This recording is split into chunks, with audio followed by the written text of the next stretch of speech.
Como explicar os milhões de mortos em regimes comunistas? Pol Pot, Camboja, Stalin, União Soviética, Mao Tse-tung, China, Mengistu Haile, Etiópia. Qual o limite para a implementação do regime? E aí deixa eu adicionar uma parada aqui. Esses regimes que ele citou são, na tua opinião, comunistas? Ele citou a Etiópia, Stalin, o Pol Pot.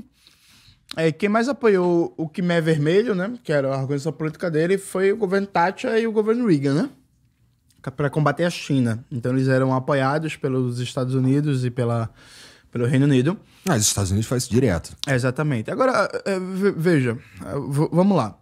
Tem um debate aqui muito complexo e tem uma certa ideologia anticomunista que ele pega processos históricos diferentes, com muitas particularidades, enquadra no mesmo bolo, que é o comunismo matou milhões, que é aquela propaganda do livro negro do comunismo. E aí, a gente teria que ter, e aí, é por isso que é mais fácil mentir do que desmentir a mentira. A gente teria que ter 1 hora de conversa para cada país, pô. Eu vou falar o quê? Da União Soviética, do Camboja, que inclusive, para falar do Camboja, tem que ter necessariamente uma fala sobre o Vietnã e sobre o Laos, porque estava num contexto de uma guerra ali na Indochina. Sobre a Etiópia, ele falou só, acho que também sobre Mao Zedong e sobre China. Então, assim, você está falando de 4 países diferentes com períodos históricos diferentes. O X da questão é que, sim, de maneira objetiva, as experiências comunistas no século XX cometeram excessos de violência. Um caso clássico e muito fácil da gente citar é o exemplo dos processos de Moscou na União Soviética, e que houve uma repressão exagerada e aspectos nocivos para a própria construção do socialismo, como a militarização das ciências sociais, né? O fato de que, por exemplo, na União Soviética tinha uma polêmica jurídica. Qual era a teoria jurídica mais correta? Era de Vyshinsky ou era de Pachucanes? Pachucanes acabou morto, né? Então, assim, tem coisas que a gente não defende reproduzir. Inclusive, isso está dito abertamente no meu livro, A Batalha pela Memória, Reflexões sobre o Socialismo e a Revolução no Século XX. Nesse livro meu que eu faço um balanço das experiências socialistas, eu falo, um dos erros muito claros que a gente teve foi, por exemplo, na experiência da União Soviética de militarização da vida cultural. Ou então na experiência da União Soviética de coletivização forçada da forma como foi feita.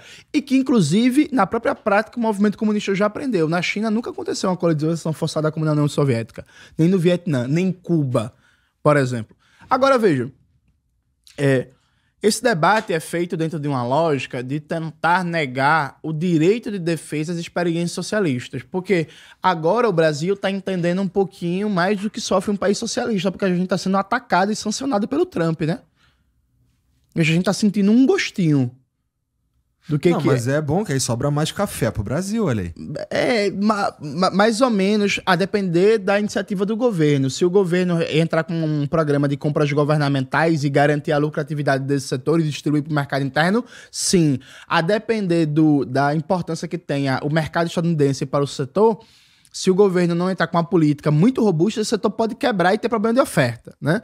Então, a depender. Mas veja, a União Soviética, por exemplo, ela nunca conseguiu ter paz. Ela viveu sob ameaça permanente de guerra, de ataque. Inclusive, na prática, ela foi vítima da maior invasão militar da história da humanidade, né?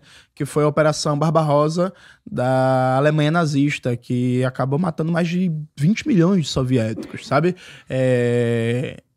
A China não consegue ter paz. Tem um documentário de um diretor chamado John Pilger, que é A Guerra contra a China. É um documentário, inclusive, da época do governo Obama. Veja, antes do Trump, antes disso tudo, que ele mostra como os Estados Unidos direcionou, desde o começo dos anos 2000, a sua política militar, a China tomando como prioridade, e como a China está cercada de bases militares e soldados dos Estados Unidos. Você entra no debate aqui se a China é socialista ou não, mas tem um partido comunista lá. Uhum. E os caras não conseguem. O Vietnã passou 40 anos em guerra, mas não foi os vietnamitas que invadiram ninguém, não.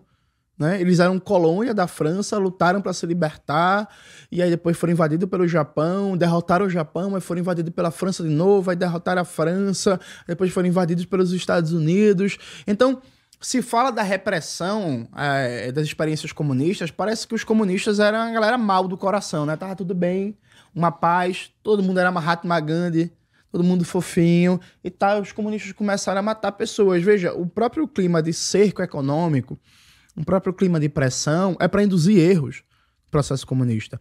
Então, por exemplo, o grande salto adiante na China foi uma política que deu errado e que teve consequências negativas, sim, inclusive problemas de produção de abastecimento de comida, e que acabou redundando na fome de pessoas.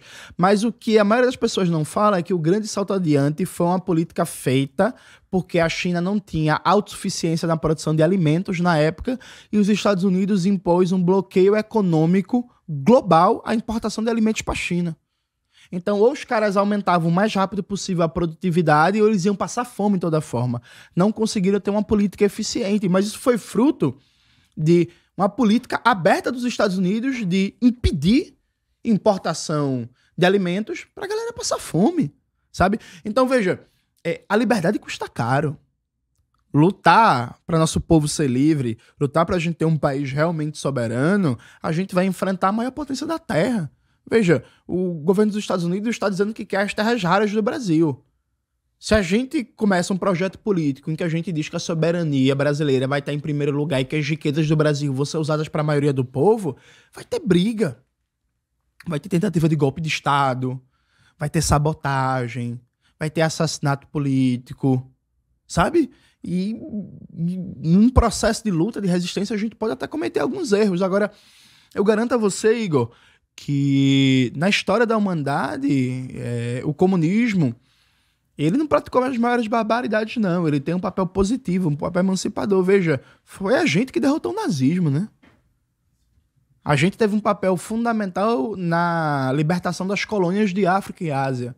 A libertação anticolonial da China, do Vietnã, da Coreia foram revoluções socialistas também. A gente garantiu a Revolução Cubana. A gente garantiu a libertação de Cuba. Ah, Cuba tem problemas, tem muito. Agora compara Cuba com Haiti. Vamos lá?